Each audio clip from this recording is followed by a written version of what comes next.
In South Africa, the southern part of the continent, South Africa Parliament Speaker Nosiviwe Mapisa-Nqakula has taken a special leave following allegations of corruption during her tenure as the Minister of Defense.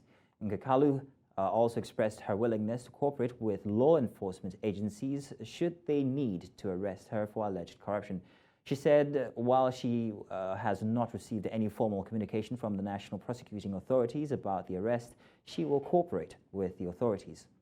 Earlier this week, the Speaker's home was raided as part of a corruption investigation ordered by the National Prosecuting Authority. Now, Mapisa-Nqakula has been accused of soliciting 2.3 million rand in bribes from contractors while she was Minister of Defense. And joining me on the news to discuss this further is political analyst Professor Nosiviwe Mapisa-Nqakula.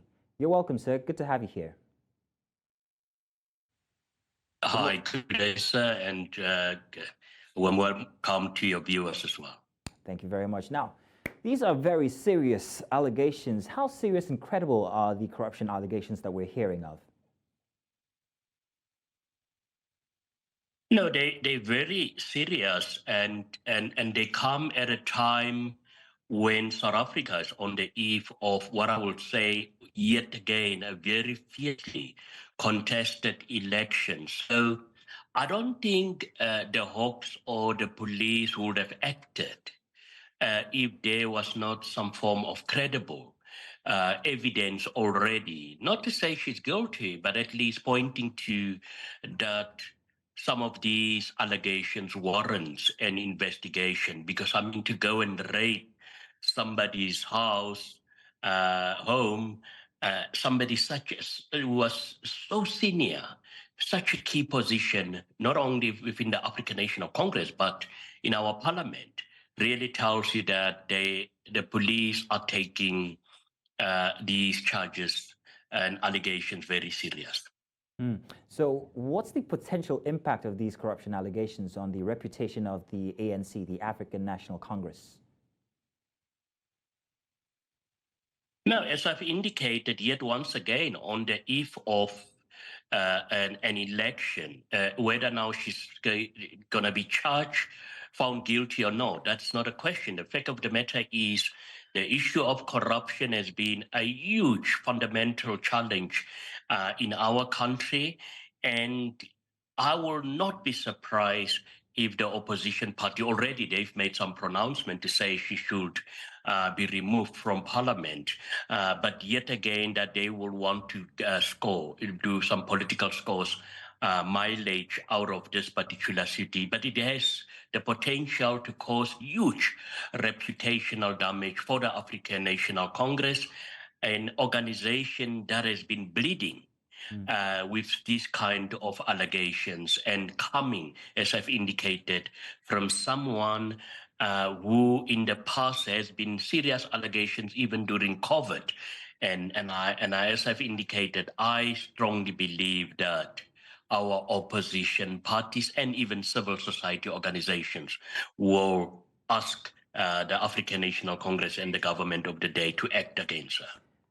So you're confirming that in the context of the broader corruption issues in South Africa, this is a trend. Is there a pattern of corruption or unethical behavior, especially associated with the Speaker herself in the past?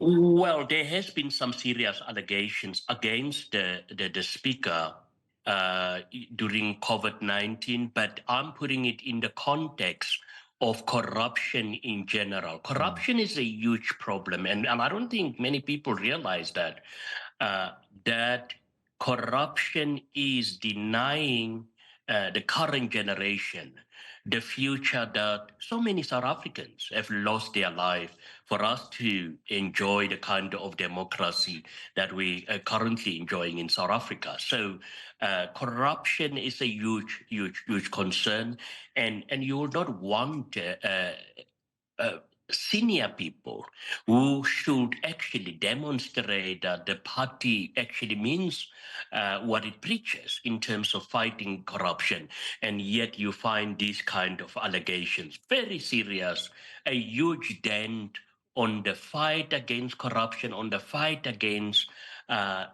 protecting and enshrining accountability from our public representatives. So with all the media attention that this issue is getting, how likely is it that these corruption allegations are themselves being used as a political tactic by the ANC, perhaps to project an image of fighting corruption ahead of the coming elections? Yeah, well, it's going to be very difficult to even start to answer that, but it's always a tenure politicians are, if there are allegations and they had to be charged, that you use this whole narrative to say it's a political witch hunt.